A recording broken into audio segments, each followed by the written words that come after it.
So ends the romance theme of verses for 2014. And we're going out with a big one here, at least for me. Moulin Rouge is legitimately one of my favorite movies of all time. It really is. I mean, I can connect to it in a lot of ways that people that know me will get, and people that don't know me probably won't. Another thing about it, it's also got a significance in the fact that I watched it 14 times theatrically. So that's a record that will never be beaten, ever. A Walk to Remember was 13, so it's like, yeah, Moulin Rouge is the all-time box office champion when it comes to me watching movies in a theater. As a matter of fact, there was actually a day that I just sat there and watched all four showings one day, and that was awesome. I knew everything about that movie by the time it was over. So, needless to say, this is kind of a one-sided battle if it was me. But this isn't me, this is AJ, and I really liked 9 a lot. As a matter of fact, I like the animated 9 too, but that's a completely different story. So, in our final romance-themed verses, we are going to... actually, I'll throw out a little funny note here. This is one of those cards subject to change ideas, because Moulin Rouge was not supposed to face off against 9 in this battle. This was actually going to be a battle against Shakespeare in Love. But let's just say AJ got access to the 9 DVD and came to his senses and realized this was a much better battle between the two. Well, basically what it was you desperately wanted me to do Moulin Rouge against something. Yes, correct. And the only thing that could come to mind was Shakespeare in Love is about a writer who falls in love with an entertainer of sorts. Yeah. And it's kind of this romantic comedy set up where they basically have to go against all the obstacles to be together. Correct. Even though Moulin Rouge is a lot more tragic, there's still that comedy stuff in it. Only big difference that was kind of hanging over our heads was that Shakespeare in Love's not a musical, and it would have felt really weird doing a musical against a non-musical. Yeah. So we basically said, why not just do this? I mean, we got the Nicole Kidman connection. Yep. And they're both kind of the over-the-top stylized way of musicals. So. All about costumes and art direction. Production design now. Yes. So that's pretty much that. It's basically their main comparison is their genre, but they're kind of the same style in a way. Mm-hmm. So yeah, I mean, sure, there's probably movies that they connect a little better with. There's a movie that probably goes with 9 a little more that we've already done. So. Mm-hmm. Unfortunately, but this is the best we can do. Just hang in there. Oh, I'm fine. I'm gonna start with 9, I guess. Don't hate me, but don't hate me, internet land. Obviously, 9 is based on the musical from I think 1982 is when it started. And obviously, the musical is based on Fellini's movie 8½. That was basically an autobiographical way for him to basically cure his blocked imagination or something. Something self-indulgent like that. Mm. So, here's the thing. 9 was subject to a lot of criticism for a lot of different reasons. For starters, basically when it was announced, everybody kind of shunned it as an Oscar bait movie. Mm. Like, for God's sake, the only reason this movie is being made is so it can win Oscars. And sure enough, when it came out, the reviews were not very favorable. No. And not many people liked it. And so much so, Harvey Weinstein, during his Oscar campaign, actually quit on 9 halfway through and focused on Inglourious Basterds instead. Yes. The results were that not in its favor. And secondly, because everybody wants to compare it to 8½, obviously. Well, here's the thing. The reason I probably like 9 is because I wasn't comparing it to 8½. And the reason I wasn't was because I cannot stand Fellini's movies.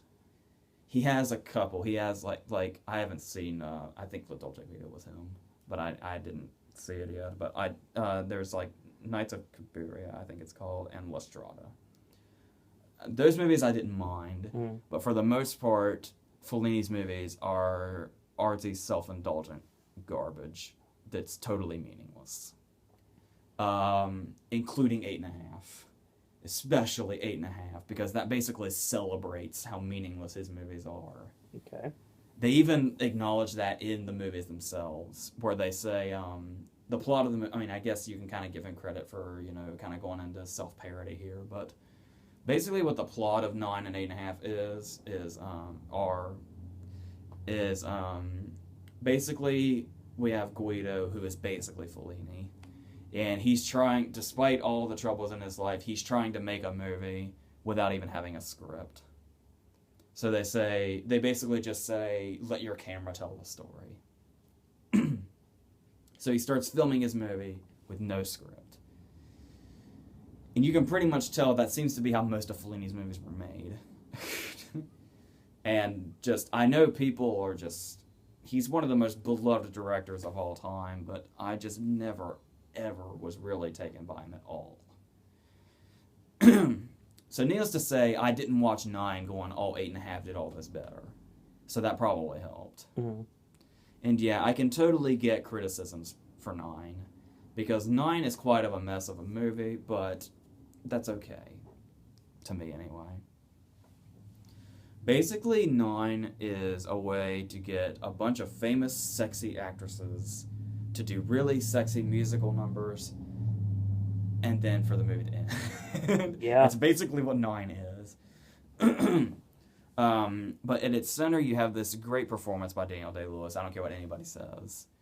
Pretty much everybody in the movie is great, even if they only have a few minutes to show it.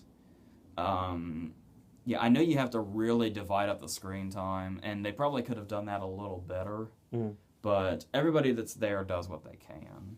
And everybody basically does their job, more or less. The only person I think got kind of the shit end of the stick as far as screen time, but maybe I'm biased, was Kidman. I think they really could have used her a lot more than they did. She's basically, you have Daniel Day-Lewis, who is the director, obviously. Then you have his wife, who is Marion Cotillard. You have his mistress, who is Penelope Cruz. You have a reporter that has a thing for him, who is Kate Hudson. You have his costume designer, who's Judi Dench, who's also his wife's friend. You have basically the ghost of his mom, who is Sophia Loren. And you have Fergie, who basically played a prostitute he had a crush on when he was a kid. And all these women basically either influence him or... and Kidman is his muse, who is the actress that's in, like, most of his movies. And all these women in one way or another affect his ability to make this movie. It's called Italia. And that title is the only thing it has. It doesn't have a story, it doesn't have a plot, it doesn't have a script. Nothing. So basically he uses these women in his life to kind of to see if his creative juices can create something. At the last minute. He's got the producers going down his throat. Everything. The producer literally follows him around everywhere and always finds where he is. I'm kind of split as far as the popular opinion about the best performance.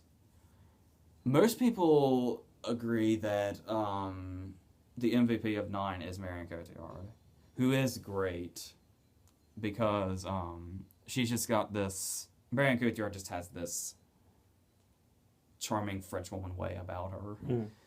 And you're able to... Despite being the wife character, they don't make her like the... Oh, no wonder he's cheating on her wife. She's actually this... All the characters are appealing in their own way, which I think is something that makes it work. Like, when he has this faithful wife, you expect for the Penelope Cruz character to kind of be this skanky other woman. But Penelope Cruz, who is my personal favorite performance of the movie, and she actually scored an Oscar nomination for it, despite its general dislike, plays this really irresistible, sexy character. It's basically all the actresses' jobs to be sexy for their musical numbers, and they all pull it off in one way or another. um, and Penelope Cruz actually plays this, despite being the other woman, actually plays this incredibly sympathetic character because she's so complicated. Because she has a husband that she's actually in love with, but she's just so taken by Guido she can't help herself. And Guido still always wants his wife, but Penelope Cruz's character is just so irresistible. They can't help but cheat on their husband and wife because they're both so irresistible to the other. There's the great scenes with her where her scenes are also the best scenes of the movie, apart from the Cotillard scenes. But like her number with the ropes, and you have the scene where they're trying to do the scenario where she's supposed to be a stranger who comes into the wrong room, and the scene where she's trying to go with him and he won't let her because he doesn't want anybody to see that his mistress is here. He has her like in some shitty hotel instead of at the giant motel with him, or hotel with him. I got those reversed. She's at some shitty motel, he's at the big hotel. And her line where she just lays on the bed all pissed off and she has her legs apart and she says, I'll be waiting for you when you get back with my legs up. Speaking of Penelope Cruz, it's worth noting that Guido is actually supposed to be played by Javier Bardem. Interesting. But I guess after so many rehearsals, he said, you know what, fuck this. I can't do this. It's too much. And they managed to replace him with Daniel Day-Lewis, of all people. One of the pickiest actors in the business. So, I don't know if he's picky or if he just does the long breaks just because. I don't know. But you have... and they all have their big numbers. Cotillard has a couple of them.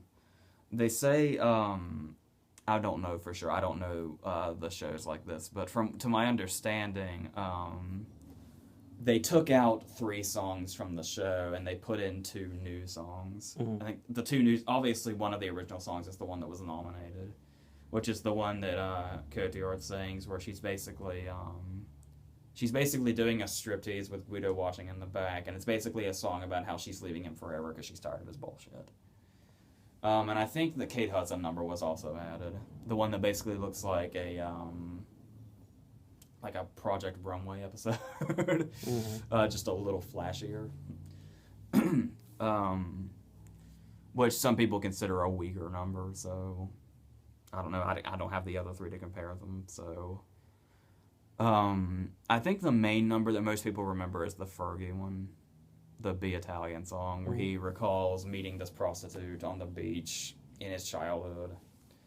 And of course he sees all these women like in his... I guess they're kind of like his fantasies, the numbers are, where they're... you have the big number at the very beginning where they're all there, and then you have the big number at the... We don't actually see it, but they all come back at the end. And just when you think there's going to be more big number, the movie ends. Which is a good ending. It's a nice kind of... Bookend? Yeah, it brings everything together well. A big problem, though, with 9. Something that's kind of hard to see past. Obviously, 9 is by Rob Marshall, who's the same director that did Chicago. Now, the problem is, I think this was his first movie after Chicago. I think it was that much of a break. And obviously he made Chicago, and Chicago was this massive movie that won 6 Oscars, 6 or 8, one of which was Best Picture, and he won the Directors Guild. So obviously his only job, you only had one job, Rob, his only job was to basically not fuck up his second movie and not repeat himself. Well, 9 is not a fuck up no matter what anybody tells you. A lot of 9's numbers feel like deleted scenes from Chicago. Yeah. Particularly when Fergie's doing her number, her voice sounds exactly like Catherine Zeta-Jones's. And they just feel, they have that same... The great thing about what he did with Chicago was he took these big numbers, he took this stage musical and turned it into something cinematic. A lot of the numbers in 9 feel like you're just kind of watching them on a stage. which is it's not terribly bad because they still make it work to an extent, but it should have been something a little more grand than Chicago. He should have tried. I mean, you don't necessarily try to one up your first movie intentionally because that could be really bad, but it felt so much like Chicago that it's really distracting. But like I said, that's not necessarily a bad thing because, you know, he can still do this stuff really well and still make the numbers, you know, extravagant and entertaining, but it should have tried to stray away from Chicago more than it did. Okay. So that was kind of unfortunate. But as standing by itself without comparing it to anything else like Chicago or 8.5, 9 is a lot better than its reputation lets on. It had a lot of stuff it had to live up to. It had to live up to Fellini. It had to live up to the show. It had to live up to the fact that the director had just made Chicago. It had a lot. There was a lot that could have made it fail, and that's probably why what happened to it did. But I think it's perfectly fine as it is. Mm-hmm. So that's pretty much that. Now on to Moulin Rouge.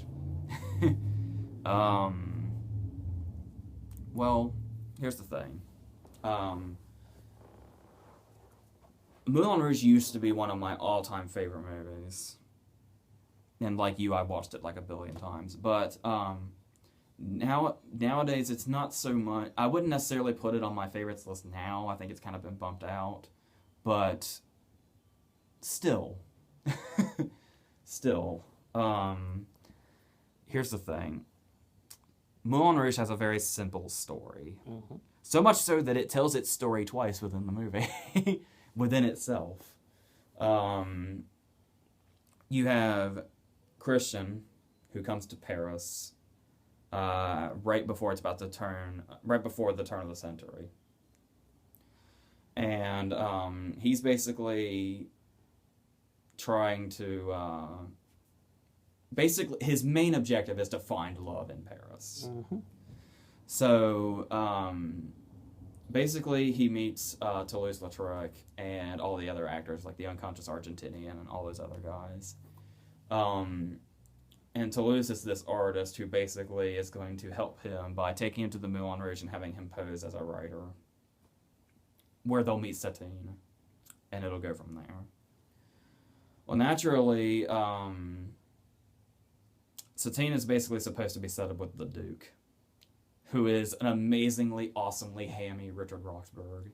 Like, he takes the hammy villain role to a whole new level, and it's glorious.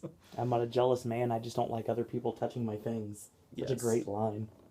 The villainous shrieking he put into that quote. I don't like this ending. Yeah, I'll get into a minute why Richard Roxburgh's performance works. Because I'm sure there's a lot of people that fucking hate it, but I'll tell you later why it works. For now, basically the plot is, basically in this night together inside the elephant, she and Christian manage to fall in love with each other. Mm-hmm. Which, of course, she has trouble falling in love because she's basically a prostitute. And she's been paid so much. She basically has a line that says she's been paid so much to feel love. She doesn't know when she's actually feeling it and when she's acting. But nevertheless, the Duke catches them together. And just as he's about to throw a holy shit fit, they all come in. They've all been eavesdropping on this. It's like a Marx Brothers comedy bit, the way it plays out. They climb up the outside of the elephant. And you got Christian hiding, and he's like right there, and then somehow the Duke never sees him, and then Zidler comes in and everything. But they basically all, to save Christian's ass, come up with this big elaborate scheme, which is basically to tell the Duke that they're rehearsing for a play. Yep. And this gets blown out of proportion all the way to the very end. Yeah. When it turns into this extravagant lie turned into a gigantic event. Where she explains to the Duke the reason they were all over each other is because they were rehearsing for a play. And they have to basically come up off the top of their heads what this play is about because the Duke demands to know. And so basically it becomes the story of Christian, Satine, and the Duke. Yes. only it's the penniless sitar player and the Maharaja. And they make it very clear who's who. Obviously, Christian says the penniless sitar player, and then when he says the greedy Maharaja, he's like right up in Roxburgh's face. And then this blows up into them doing the actual show. But the trouble is they have to sign over the Moulin Rouge to the Duke because he will give them the money to turn the Moulin Rouge from a nightclub into a theater. Mm-hmm. And of course they have to do this. They have to basically hide their romance behind the Duke's back this whole time. And if that wasn't enough, oh, by the way, everybody's keeping it a secret that Satine is dying from tuberculosis. Bummer. So and pretty much nobody knows this. Like Zidler and like 2 maids are like the only people that know. The only reason they know is because they saw her coughing in her handkerchief. Yeah. The old cough. Oh shit! It's blood. I'm dying thing. That happened in 3 Days to Kill, and now I think about it. Everybody does it. Breaking Bad obviously brought it back with a vengeance. Now the thing about this movie is very interesting because of the following. The trouble is you're going to have 2 different kinds of people that watch Moulin Rouge. I can't really think of a middle party. There are the groups of people that watch Moulin Rouge and they are so taken by it. Like they fall in love with Satine and they fall in love with the love of Christian and Satine. And they just get immersed in this wild-ass story that Luhrmann throws us into that's just this over-the-top madness that's everything from a comedy to romance to tragedy to just the musical aspect in general. Using the what's become Luhrmann's thing now, using the modern-day music in the 1900s Paris setting. So many people hated Smells Like Teen Spirit being brought in this movie. And you have these people who just fall in love with this movie. Then you have the other group of people that watch Moulin Rouge, and they fucking hate every single frame of this movie. Yep. They can't fucking stand it. My managers at work straight up said they do not like this movie. And I get, even though I'm on the love side, I can totally get somebody that would hate Moulin Rouge, given that it's all over the fucking place, and the style is fucked up, and the ballsy choice to use the modern day music in the 1900 background. It's very much clear, like the rest of Luhrmann's movies, people are either going to love it or they're just going to say, what the fuck is this shit? Especially because the movie is just so over the top. That's what I'm getting to with Roxburgh's performance. That's why it works. Because everything about this movie is so insanely over the top. Yeah. Which can turn some people off. Is if a movie plays its over the top card to the very end and doesn't let go, I love when that happens. Over the top is awesome if it's done right. Obviously, over the top can be embarrassing if done wrong. But I think this is one of those moments where it just goes so insanely over the top, I can't help but just not care about the shit that happens. Especially the ending, like with the most convenient when the Duke's bodyguard's mission is to kill Christian on stage. And he does so by using the most convenient gun in movie history. Yeah. This gun will fly any direction it needs to do as long as it does what the plot wants it to do. It can land right in front of the Duke, or it can fly out of the Duke's hand and out the window so far that it hits a fucking tower and goes into the abyss. Yep. The movie's that fucking over the top. But the problem is that doesn't feel out of place. No. That really convenient gun at the end does not feel out of place, as ridiculous as it is, because the whole movie from beginning to end is so fucking insane. So that's what it is. And one of my favorite scenes, it may not be one of my favorite movies now, but still one of my favorite scenes in movie history is just the whole 10 minutes from where they introduce Christian to absinthe to Satine coming down and doing when we first see her at the Moulin Rouge. Oh, This 10 minutes in between, I mean, the Satine scene is great and magical and all that. Yes. And of course, it shows my favorite actress of all time in the best possible way. Oh. This is probably her best part ever. easily. Probably one she'll be most well known for. But that 10 minutes where they drink the absinthe and the green fairy comes out and they go into the Moulin Rouge and Zidler is there like a fucking psychotic ringmaster. And the Moulin Rouge is this nightclub that's like a deranged circus / whorehouse. That whole 10 minutes where they do Lady Marmalade, then they do Smells Like Teen Spirit, and this weird concoction of all of them, and it's just the most insanely awesome thing. That whole scene is just, for lack of a better word, spectacular. Yeah, completely. And all I think part of the charm is like I said, you're either on one side of this or you're definitely on the other. I think definitely part of its charm is the bringing in the modern music. Yeah. Especially how they mesh a lot of it together. I can totally understand why that wouldn't work for a lot of people, but I'm one of those people that it just does work for. Like I said, and the way the movie's able to just keep it up all the way to the end.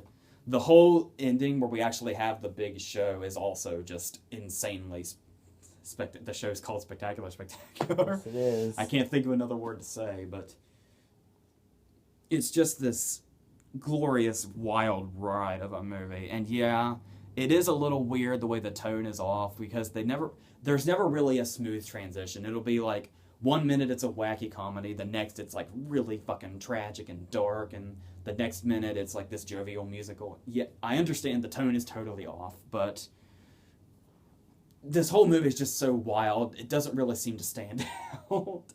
The musical numbers, they all hit in every right direction possible. And I have to kind of say, and let's talk about Broadbent for a second. Yes. It's worth noting that Jim Broadbent did win an Oscar this year, but it was for Iris, which it was a supporting Oscar, but he's basically the lead character in that movie. No doubt in my mind whatsoever that this had a lot to do with his Oscar win. Mm-hmm. Because the combination of that, because that's one of those really quiet internal performances in Iris, and here he's so fucking wild and out of control and awesome. I think the combination of the fact that these two movies came out in the same year really helped him win the Oscar. Yeah. Despite what people may tell you. When you look at his awards that year, most of them he technically won for both of them. He even said during he ended his Oscar speech with "Good luck, Moulin Rouge." Nice. I remember watching that. That was one of the first actual Oscar performances I ever watched. So yes, that's not ceremonies. That's not to say anything wrong about his awesome internal quiet performance in Iris. But honestly, if I were handing out Oscars that year, it would have gone to him for this. Yes. Even over his I'm not just saying I'd give it to him for Moulin Rouge over Iris. I'm saying I'd give it to him for Moulin Rouge over his competition. Yep. So, and you have Leguizamo, who is Toulouse-Lautrec. It's worth noting, I should bring this up real quick. There's another Best Picture nominee from like 1950-something. I'm fuzzy on my Oscar history suddenly. I don't know what's wrong with me, but I'm so caught up in this Oscar year, I guess. Yeah. It's almost over. 53, I think. Okay. Or 52. 52. It's definitely 52, I think. I'm going to feel so bad if it's not. Regardless, maybe it's 51. Regardless, there is an original movie called Moulin Rouge. Yes. With Jose Ferrer as Toulouse-Lautrec, and it's about him. But the thing is it's not this is not a remake at all. Mm-mm. It's just the original movie is not a musical, and it's strictly about Toulouse-Lautrec. He's the main character. Nothing to do with this whatsoever. Just the same setting and the same character in a different story. That's it. So, for people who were wondering about that. Mm-hmm. Okay. I guess I'll get to an embarrassing bit real quick before we end this. I've seen this movie a bunch of times. Okay. Yeah, it's totally absurd that she pretty much has tuberculosis just because, it seems. Because you've got plenty of other things going on in the story. You don't really need the tragic side to it. It's enough that Satine is being taken away from Christian by the Duke, and he has to fight for her there. She did not need to be dying of tuberculosis, but despite the fact that that plot is a little much on top of everything else, I learned recently that even though I've seen this movie a lot of times, for some reason that scene is still, because the big show happens. I don't think Christian knows she's dying. No, he doesn't. Okay. So obviously Christian is heartbroken because she's trying to keep him away from her because she knows that if he comes near that show, he's going to be killed by the Duke's bodyguard. Mm-hmm. So she pushes him away and says, she doesn't say it's for your own life, which maybe she should, but then we wouldn't have the scenario of the movie. So he's heartbroken and thinks she's a whore and stuff like that. He even throws money at her.